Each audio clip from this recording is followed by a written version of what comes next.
Hi everyone, welcome to my new channel, kinda, sort of. It's already an existing channel, but that's beside the point. Of course, some of you might know me from Through Jermaine's Lens, where I showcase how a mobile photography experience can be really good.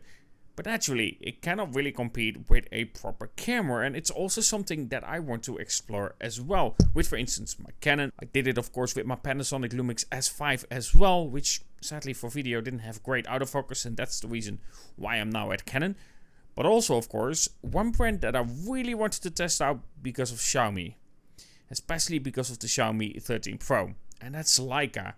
But we all know that Leica isn't cheap, so I found one that isn't very expensive. The body was 530, it doesn't have a working flash, yes it opens up, but it doesn't work.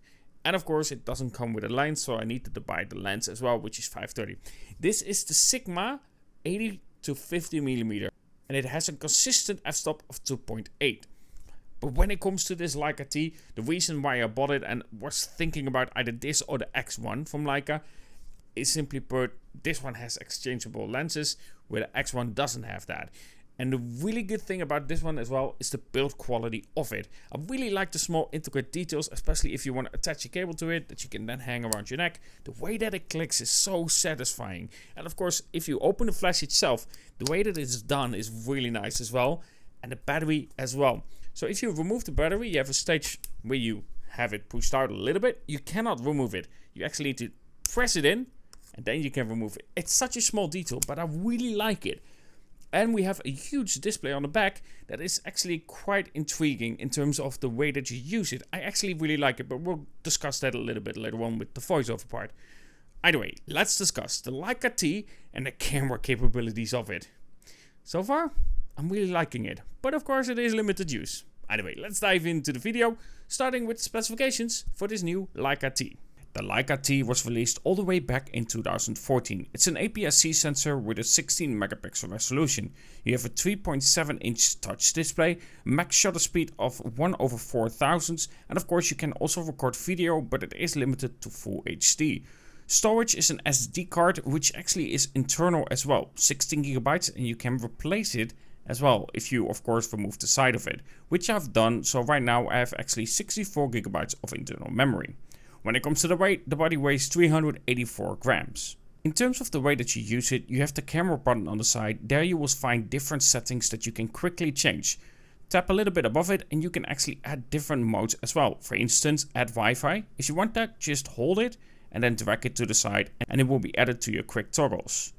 In those quick toggles, you can also place them at different locations. Again, hold the format itself and then place it and drag it where you want it to be, allowing you to customize it fully. When it comes to the modes itself, you press, of course, in my case, manual, and then you have, for instance, scene, where you can change it to different scenes and change it to whatever you like it to be. Where at first they may not seem very intuitive in terms of the way that you use it, start using it a little bit longer and customize it the way you like, and it actually makes a lot of sense and makes it really easy to use. Quickly changing, for instance, between profiles is really handy here. Now, I'm going to be realistic. My photography isn't going to be very technical. My knowledge on that part is simply limited. So of course, if you have any tips or things that you want to say when it comes to the photography side of it, you're very welcome to give me those. Because naturally, we are dealing with a bit of an imposter syndrome from my side. But my style of photography depends a little bit on my mood. And of course, the situation that I'm trying to capture. My target is to capture a story or trying to capture a really nice contrast on my shots. Sometimes simplicity or sometimes a really nice building. Most of the time though, when it comes to my building photography, it's more of an older style. They have a lot more character to the shot and that character matters a lot to me. Here in my city of Arnhem in the Netherlands, lucky enough, we have a lot of those homes called gentleman homes. Herenhuizen, as we would call them in Dutch. They have a lot of intricate details in the design itself and of course higher ceilings if you would film inside. They have this unique style to them and they just scream for me to take a picture of them, even more so if we are dealing with a beautiful sun and a shadow that adds a lot of contrast to the shot itself. And this is also the reason why I love Leica. That contrast is beautiful, even more so when looking at black and white photography. Shots that are edited, of course, will be stated as such, but a lot of times I don't feel like I really need to edit the shots. I feel like I'm getting what I want out of the shot itself. and it isn't an easy thing to do so. Sure, moods can always change and give you a feeling you want to capture that change in terms of the colors itself, but this Leica T just managed to capture really what I'm looking for when it comes to a camera. And while yes, it's older, in my use the results are really good. We get great details without over sharpening like mobile photography, of course, and it doesn't shy away from stunning dark shadows. The black and white photography on this Leica is just one of the best.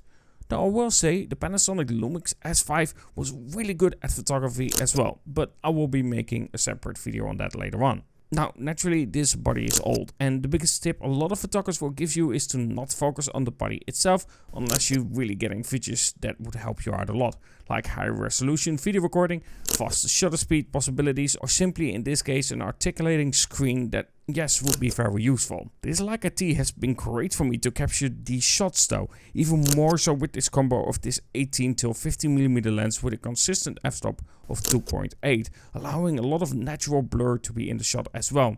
If you want to experience Leica as a device, it's never going to be a cheap hobby. But me being able to buy this body for $530, even though it is of course naturally second hand, and have this lens around $550, it really helps me getting this budget friendly Leica experience. Even though with the likes of Xiaomi, you can also get some great results for mobile photography. Link in the description for comparing this Leica T with the Xiaomi 14 Ultra if you are interested in that. Naturally, we're going to test out this Leica T a little bit more, like for instance at Paleis Low, maybe take you with me there and showcase how it performs there, because it is stunning there, and I think this is where that Leica T would even excel more. And of course, to showcase some different cameras, I'm also going to showcase a little bit of the Canon R8 in the future, and of course the Panasonic Lumix S5, one of my favorites for still photography as well. And another brand that I really want to test out as well is Fujifilm. If you have any recommendations for those kinds of devices, let me know which one you would recommend for a decent budget. At the end, when it comes to the Leica T, I haven't used it a lot, so there are limited situations that I can test it out with. But when it comes to black and white, I really love what it does. It has that really deep shadow that I really like when it comes to black and white photography. And black and white photography isn't easy. It isn't just a black and white filter that you can attach to a colored shot or just have a standard filter like for instance on Instagram. It's really intricate on how you apply it, and if you do it well, it tells a story. It tells the way that you shot the shot itself. I really feel like there's life to the shot itself, where with a filter, like for instance on Instagram, it really doesn't. It's not comparable, and Leica does that really, really well. I love this thing so far. We're gonna test it out more, but this is my first impression basically about it so far, and really, I can't wait to shoot more with this, especially if my car is fixed again. Either way, I do hope that you enjoyed this new video about the Leica T. And of course, if you aren't subscribed to my new channel yet, don't forget to subscribe. And if you want to see mobile photography, link in the description for Through Jermaine's Lens. Anyway, have a good one and talk to you guys in the next.